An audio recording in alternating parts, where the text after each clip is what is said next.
She देखती है कि वांगर उसे देख रहा है, इसलिए वो जानबूझकर उस लड़की के साथ इंटीमेट होने की ट्राई करती है। तभी ही वहाँ पर लियू नाम की एक लड़की आ जाती है। वो चिल्लाकर कहती है कि हान शी, तुमने मुझे धोखा देने की ट्राई की। फिर तो इन तीनों के बीच में पकड़म पकड़ाई होनी स्टार्ट हो जाती है। जोंग्यू सोचता है कि मैंने हान शी पर खामखा शक किया, वो एक लड़का ही है। यहाँ लियू अभी भी शी के पीछे पड़ी थी, तो शी उससे बचने के लिए बाहर जाती है।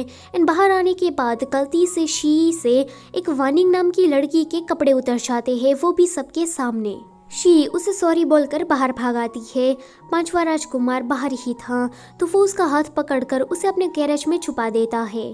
थोड़ी देर के बाद लियू नाम की लड़की जब वहाँ से चली जाती है, तो शी अपने घर आती है। वो इंजी से कह रही थी कि वांग जोंग्यू को अब मुझ पर ज्यादा शक नहीं होगा।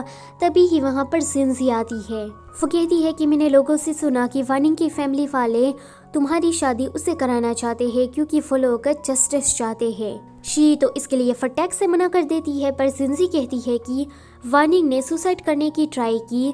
तो शी कहती है कि ठीक है, मैं उससे शादी करने के लिए रेडी हूँ। तुम्हें उन लोगों को बस ये कहना है कि मैं रेडी हूँ, पर जैसे ही मैं बड़ी हो जाऊंगी तो मैं उससे मना कर दूंगी। आगे किंग इंपीरियल कॉलेज का सुपरवाइजर शी को बनाने का ऑर्डर देते हैं। तो ये बात पांचवा राजकुमार शी को बता रहा था। शी कहती है कि मैं तो पढ़ाई में बिल्कुल भी अच्छी नहीं हूँ, ऐसे ही बस घूमती रहती हूँ, तो मैं भला सुपरवाइजर का काम क्यों करूँ। वो किसी लड़के का नाम लेकर कहती है कि वो लड़का गरीब फैमिली से बिलोंग करता है, ऊपर से पढ़ाई करने में भी होशियार है, तो हमें उसे सुपरवाइजर बना देना चाहिए। इस तरह से हम फेयर एंड स्क्वायर फैसला ले पाएंगे। पांचवें राजकुमार को शी का ये सुझाव अच्छा लगता है। शी फिर वहां से जाने लगती है, तो पांचवा राजकुमार उसके पीछे आता है।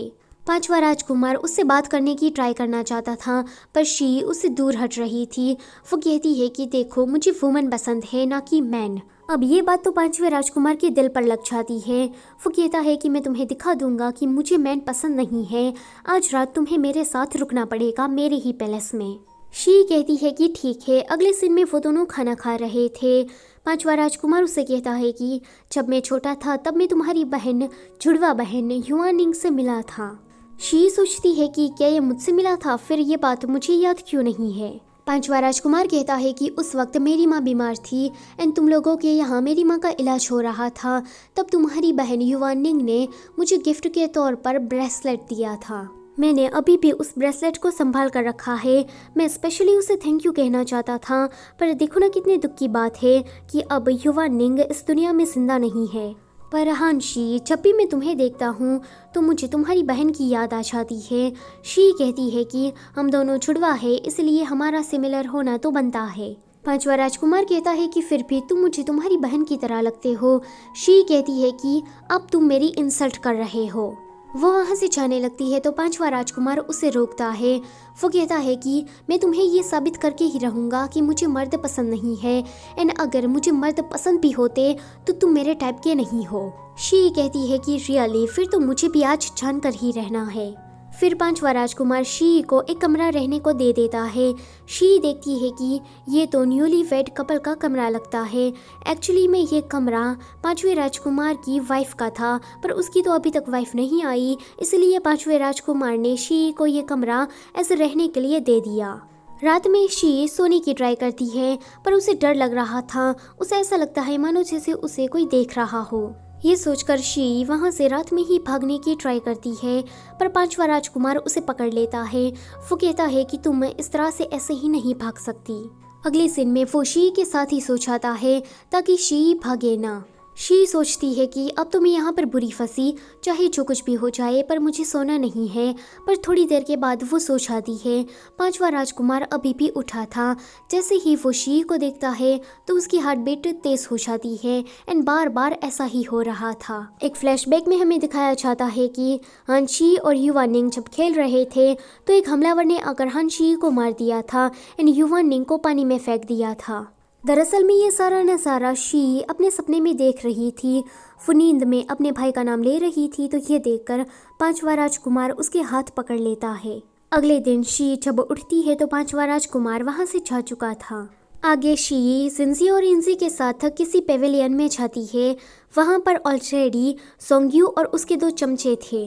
जोंग्यो उनसे बातें कर रहा था कि अगर हानशी वुमन के कपड़े पहनती है तो वो सच में एक लड़की ही लगेगी, किसी को भी उस पर शक नहीं होगा कि ये लड़का भी हो सकती है। ये बात शी सुन लेती है। वो जोंग्यो के पास जाकर कहती है कि तुमने मुझे समझ क्या रखा है। जोंग्यो कहता है कि मेरा कोई बुरा इरादा नहीं है, मैं तो बस चाहता हूँ कि तुम एक बार वुमन की ड्रेस को पहनो। शी कहती है कि ठीक है, चलो ट्री क्लाइंबिंग का कंपटीशन करते हैं, जो जीता वो फायदे में रहेगा और जो हारेगा उसे लड़की के कपड़े पहनने होंगे। तो जोंग्यो कहता है कि ये तो अच्छी डील है, मुझे भी ये डील मंजूर है। अगले सीन में ये दोनों ट्री क्लाइंबिंग के लिए रेडी थे। इन दोनों का कंपटीशन देखने के लिए सभी लोग आए थे। जैसे ही कंपटीशन शुरू होता है तो शी जोंग्यो को धक्का दे देती है, तो जोंग्यो भी चीटिंग करने से कैसे पीछे रहता, वो किसी औजार की मदद से ट्री क्लाइंबिंग करने लगता है। तो ये देखकर शी कहती है कि फंगर तुम तो बहुत ही चालाक हो। वो जिंजी को आवाज देती है तो जिंजी अपना कौड़ा उसे दे देती है। अब शी बस जीतने ही वाली थी कि तभी ही कोई हमलावर आकर उसकी रस्सी को काट देता है। वो नीचे गिरने वाली थी, पर तभी ही पांचवा राजकुमार अपने बॉडीगार्ड की हेयरपिन की मदद से शी को पेड़ पर ही लटका देता है। शी नीचे आने के बाद जिए, जो कि उस बॉडीगार्ड का नाम था, उसे स्पेशली थैंक यू कह रही थी।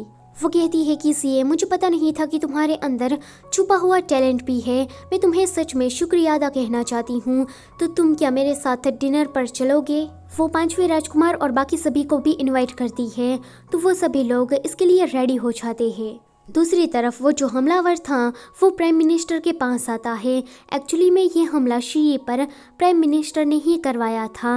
ये बात जब जोंग्यो सुन लेता है तो वो अपने डैड के पास आकर कहता है कि डैड, आप शी को मारना क्यों चाहते हैं? प्राइम मिनिस्टर कहते हैं कि अगर हान आर्मी का सपोर्ट हमें नहीं मिला तो वो पांचवें राजकुमार को भी नहीं मिलना चाहिए।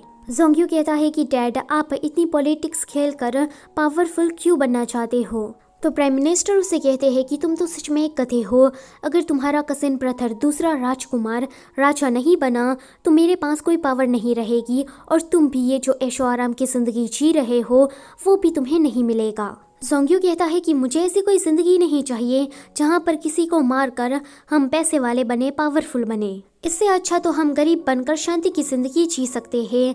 तो प्राइम मिनिस्टर कहते हैं कि अगर मैं शी को आज नहीं मारता तो कोई दूसरा मार देता, एंड वो इंसान इंपीरियल फैमिली से है। जोंग्यो कहता है कि एम्परर, भला एम्परर हानशी को क्यों मारना चाहते हैं? प्राइम मिनिस्टर कहते हैं कि हान आर्मी के अपने कुछ उसूल है, अगर हान आर्मी चाहेगी तो वो कभी भी एम्परर पर हमला कर सकती है, इसलिए एम्परर डर रहे हैं। तो मेरे ख्याल से हानशी का सबसे बड़ा दुश्मन मैं नहीं पर एम्परर है। यहाँ पर ये सभी लोग मिलकर सेलिब्रेट कर रहे थे। शी ने काफ़ी ज़्यादा ड्रिंक कर ली थी, तो ये देखकर पांचवा राजकुमार उसे उठाकर अपने घर पर लाता है। थोड़ी देर के बाद वहाँ पर जिए आकर उसे कहता है कि मैं शी को हैंगओवर सूप देकर आया। तो पांचवा राजकुमार कहता है कि ज़रूरत नहीं है, मैं जाता हूँ। जब पांचवा राजकुमार सूप लेकर अंदर जाता है तो शी बेहोश थी, तो वो उसे ऐसे ही सूप पिलाने लगता है, एंड इस चक्कर में वो सूप को उसके गले पर गिरा देता है।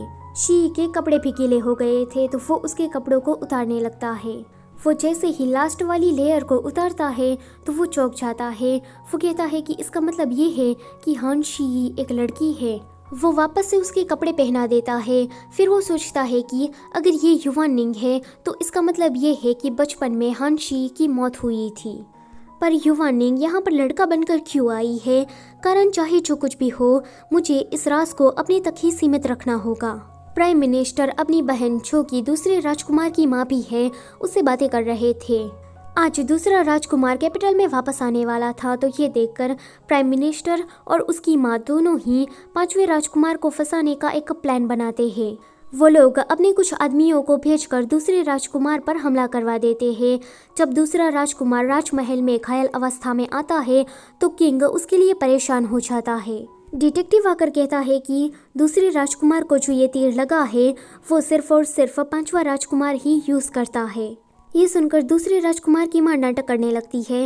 वो कहती है कि ये पांचवा राजकुमार मेरे बेटे से छलता है, इसलिए उसने मेरे बेटे को मारने के लिए ये सब कुछ प्लान बनाया। राजा जल्दी से पांचवें राजकुमार को राजमहल बुलाने का ऑर्डर देते हैं।